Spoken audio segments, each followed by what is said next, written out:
Assalamualaikum warahmatullahi wabarakatuh. Alhamdulillah. Alhamdulillahirabbil alamin. Wa bihi nasta'in wala umuri dunya waddin. Assalatu wassalamu ala asyrafil anbiya'i wal mursalin sayyidina wa maulana Muhammadin wa ala alihi wa ashabihi ajma'in. Amma ba'du. Dan saya hormati kepada Bapak dosen pengampu mata kuliah Sejarah Peradaban Islam, Bapak Ahmad Sultan. Langsung saja pada kesempatan kali ini kami dari kelompok 10 akan menjelaskan materi tentang dengan tema perang salib. Dan materi-materinya adalah: satu, timbulnya perang salib; kedua, sebab-sebab perang salib; yang ketiga, periodisasi perang salib; yang keempat, jalannya perang salib; yang kelima, ibrah yang bisa dipetik dari perang salib.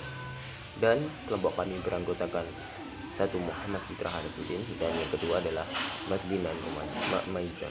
Langsung saja menuju ke pembahasannya. Pembahasan yang pertama adalah timbulnya perang salib. Perang salib dan 8 periodenya dalam cerita sejarah salah satu perang yang paling terkenal di abad pertengahan. Kebanyakan orang tahu tentang perang salib, tetapi sedikit yang tahu tentang sebab dan akibat dari perang itu. Terdapat 8 perang salib utama, walau ada perang salib tambahan setelahnya yang jauh lebih kecil dan tidak banyak berpengaruh dalam sejarah. Perang salib merupakan salah satu perang paling dikenal sepanjang sejarah. Perang ini tak hanya ditujukan untuk memperebutkan kota suci, Yerusalem, namun secara tersirat dianggap sebagai perang suci antara dua agama besar, yaitu Islam dan Kristen. Berikut akan periodisasi perang salib dalam catatan sejarah dan penjelasannya. Yang kedua adalah sebab-sebab perang salib. Penyebab terjadinya perang salib. Terjadinya perang salib antara timur Islam melawan barat Kristen disebabkan oleh banyak faktor utama seperti agama, politik, dan sosial ekonomi. Semua bermula pada tahun 1070 ketika Yerusalem diambil oleh Bani Saljuk dan dari Turki. Dan pada 1071 Diogenes Kaisar Yunani dikalahkan dan ditawan di Manzikert. Asia Kecil dan seluruh Suriah menjadi milik Bani Saljuk. Antiokhia menyerah pada tahun 1084 dan pada tahun 1092 tidak ada satu pun kota besar di Asia yang dikuasai oleh Kristen. Hal ini diperparah lagi dengan aturan dari Bani Saljuk yang membatasi dan memperketat ziarah umat Kristen ke Yerusalem. Hal ini mendorong umat Kristen untuk mendapatkan kebebasannya kembali dengan berusaha merebut Yerusalem dari tangan kaum muslim. Pada tahun 1095, Kaisar Alexius Comnenus meminta Paus Urbanus II untuk mengobarkan semangat perang salib kepada umat Kristen di Eropa. Untuk menyatukan kekuatan, ia menyuruhkan peperangan dengan tujuan menundukkan gereja-gereja di timur yang dikuasai oleh umat Islam. Jadi pada intinya Bani Saljuk memperketat ziarah umat Kristen ke Yerusalem, dan akhirnya umat Kristen pun berontak. Akhirnya pun mengobarkan perang karena tidak terima atas perketatan ziarah ke Yerusalem tersebut. Selanjutnya periodisasi perang salib. Periodisasi perang salib di sini ada 8. 1. Perang salib pertama pada tahun 1095 sampai 1101. Perang salib kedua 1145 sampai dengan 1150. Perang salib ketiga pada 1188 sampai dengan 1192. Perang salib keempat pada 1202 sampai dengan 1204. Perang salib kelima pada tahun 1217. Perang salib keenam pada tahun 1228 sampai dengan 1229 dan 1239. Perang salib ke-7 pada tahun 1249 sampai dengan 1254. Dan perang salib yang terakhir adalah pada tahun 1270. Jadi Pada intinya perang salib itu memiliki 8 periodisasi dan pergolakannya atau penyebabnya karena kan perketatan ziarah umat Kristen ke Yerusalem. Oke, materi selanjutnya akan dijelaskan oleh Mas Binan Rumaiza.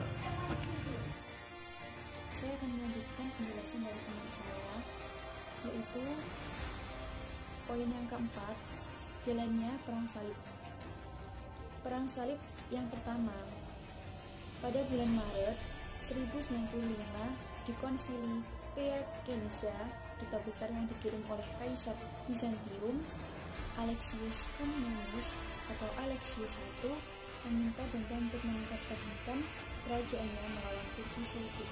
Sedangkan di Konsili Clermont, Paus Urbanus II meminta seluruh umat Kristen untuk bergabung dalam perang melawan Turki. Selanjutnya, perang salib kedua. Pada perang salib kedua ini, setelah masa damai, di mana umat Kristen dan Muslim hidup berdampingan di tanah suci Yerusalem, tentara Islam yang dipimpin oleh Imad ad-Din Seni merebut Aleppo dan Edessa. Kekalahan ini menyebabkan Paus Eugenius III menyerukan perang salib lainnya pada tanggal 1 Maret 1145. Perang salib baru ini didukung oleh berbagai pengkhotbah. Yang paling terkenal adalah Bernardus dari Clairvaux. Tentara Prancis dan Jerman di bawah pimpinan Raja Louis VII dan Konrad III berbaris ke Yerusalem pada tahun 1147. Tetapi gagal mencapai keberhasilan besar pada tahun 1150. Kedua pemimpin besar itu kembali ke negaranya dengan tangan kosong. Selanjutnya, perang salib ketiga. Pada tahun 1187, Salahuddin Al-Ayyubi atau Saladin berhasil merebut Yerusalem setelah meraih kemenangan atas pasukan salib di pertempuran Hattin. Paus Gregorius VIII pun menyerukan perang salib ketiga, yang langsung disambut oleh Raja Richard I dari Inggris atau Richard the Lionheart, Kaisar Romawi Suci Frederick I, dan Raja Philip II dari Prancis. Tentara salib berhasil mengalahkan kaum muslim di dekat Arsuf dan berhasil mendekat ke Yerusalem. Namun karena persediaan makanan dan air yang tidak memadai, perang salib ketiga berakhir dengan kegagalan pasukan Kristen untuk merebut Yerusalem. Richard pun meninggalkan perang salib setelah mengadakan gencatan senjata dengan Salahuddin. Perang salib ini terkadang disebut perang salib Paja. Perang salib Paja, Paus Gregorius VIII mati setelah melihat akhir dari perang salib ini. Selanjutnya, perang salib keempat. Perang salib keempat dimulai pada tahun 1202 oleh Paus Innocentius III dengan maksud untuk menginvasi tanah suci melalui Mesir. Perang ini juga menjadi kendaraan bagi ambisi politik Doge Enrico Dandolo dari Venesia untuk memperluas kekuasaan Venesia di timur dekat dan melepaskan diri dari Bizantium. Tentara salib pun membuat kontrak dengannya, namun tidak memiliki dana untuk membayar armada dan ketentuan yang telah mereka kontrak. Dandolo pun meminta mereka untuk mengalihkan perang salib ke Bizantium dengan kota Zara sebagai jaminan awalnya. Selanjutnya, perang salib kelima. Melalui prosesi doa dan khotbah, gereja berusaha untuk kembali mengadakan perang salib. Pada tahun 1215, Dewan keempat Lateran merumuskan sebuah rencana untuk pemulihan tanah suci.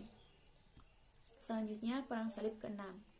Setelah berulang kali melanggar sumpahnya dalam perang salib, Kaisar Frederick II diekskomunikasi oleh Paus Gregorius IX pada tahun 1228. Namun, ia berlayar dari Brindisi mendarat di Palestina dan melalui diplomasi ia mencapai kesuksesan yang tak terduga.